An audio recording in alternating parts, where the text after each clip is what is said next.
শুভশ্রী গাঙ্গুলীর জন্ম ৩ নভেম্বর ১৯৯০। একজন জনপ্রিয় ভারতীয় বাংলা চলচ্চিত্র অভিনেত্রী, যিনি টলিউডে তার অভিনয় দক্ষতা ও বহুমুখী প্রতিভার জন্য সুপরিচিত। তিনি বাংলা, ওড়িয়া এবং হিন্দি ভাষার চলচ্চিত্রে কাজ করেছেন এবং বর্তমানে বাংলা চলচ্চিত্রের অন্যতম শীর্ষস্থানীয় অভিনেত্রী হিসেবে বিবেচিত হন। ক্যারিয়ারের অভিষেক: শুভশ্রী ২০০৬ সালে ফেয়ার এভার আনন্দলোক নায়িকার খোঁজে রিয়েলিটি শোতে বিজয়ী হয়ে বিনোদন জগতে প্রবেশ করেন। তার চলচ্চিত্রে অভিষেক হয় ২০০৮ সালে ওড়িয়া ছবি ম্যাট লাভ হেলার দিয়ে।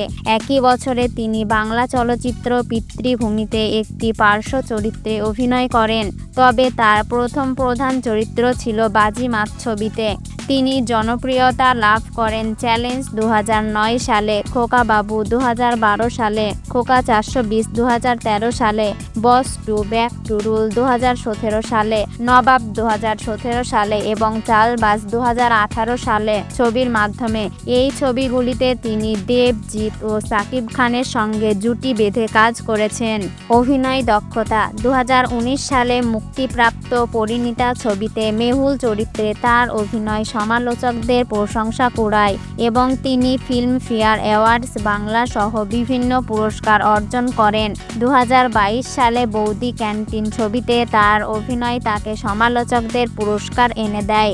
এছাড়াও ধর্মযুদ্ধ, বিসমিল্লাহ, হাবজি গাবজি এবং ডাক্তার বক্সি ছবিতে তার অভিনয় প্রশংসিত হয়েছে। ইথিকা পাল, আসল নাম টুম্পা পাল, একজন ভারতীয় অভিনেত্রী যিনি মূলত বাংলা টেলিভিশন ও চলচ্চিত্রে অভিনয় করেন। তিনি ২ জুলাই ১৯৯৮ সালে কলকাতায় জন্মগ্রহণ করেন এবং ২০১৯ সালে অভিনয় জীবন শুরু করেন। টেলিভিশন ক্যারিয়ার: ইথিকা পালের অভিনয় যাত্রা শুরু হয় ২০১৯ সালে টেলিভিশন ধারাবাহিক আরব্য রজনীতে একটি এপিসোডিক চরিত্রে অভিনয়ের মাধ্যমে।